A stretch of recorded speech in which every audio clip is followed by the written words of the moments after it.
உங்களுக்கு சாப்பிட்றது வந்து டைஜஸ்ட் ஆக மாட்டேங்குது, டைஜஸ்டிவ் இஷ்யூ இருக்குது, ஏப்பம் வந்துக்கிட்டே இருக்குது, இல்லை உங்களுக்கு வந்து ஸ்டமக்கில் கேஸ் ஃபார்ம் ஆகிட்டே இருக்குது, எரிச்சலாக இருக்குது, இப்படியெல்லாம் உங்களுக்கு ஒரு சிம்டம் இருந்ததுன்னா அது வந்து கேஸ்ட்ரிக் அல்சராக இருக்கிறதுக்கு நிறைய சான்ஸ் இருக்குது. நீங்கள் இந்த கேஸ்ட்ரிக் அல்சரை கண்டுக்காத போது அது வந்து டியோடினல் அல்சராக டெவலப் ஆகும். குடல் புண், வயிற்றுப்புண், இந்த மாதிரி உங்களுக்கு நிறைய கண்டிஷன்ஸை வந்து அது காஸ் பண்ணும்.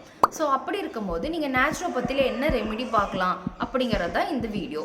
நம்ம சேனலை கண்டிப்பாக ஃபாலோ பண்ணிக்கோங்க. This is doctor Kaviniya Saravanan.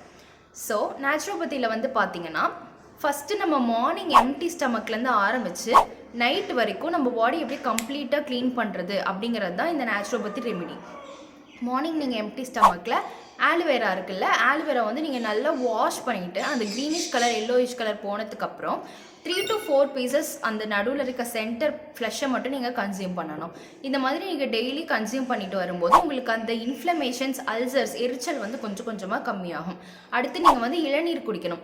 இளநீரை வந்து நீங்கள் ஒரு நாளைக்கு 1 அல்லது 2 குடிக்கலாம். மோஸ்ட்லி நைட்டு கன்சியூம் பண்ணுறதை கம்மி பண்ணிடுங்க. இன்கேஸ் வின்டர் கண்டிஷன்ஸாக இருக்கும்போது உங்களுக்கு வந்து கோல்டு அந்த மாதிரி சிம்டம்ஸ் வந்து அதிகம் பண்ணுறதுக்கு நிறைய சான்ஸ் இருக்குது.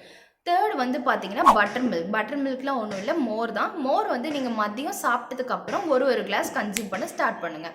ஸோ இந்த கம்ப்ளீட் ப்ராக்டிஸ் ஃபுல்லாக நீங்கள் முடிஞ்ச அளவுக்கு தயிர், டீ, காஃபி இந்த மாதிரி இருக்கிறதெல்லாம் கம்ப்ளீட்டாக வந்துட்டு கம்மி பண்ணணும்.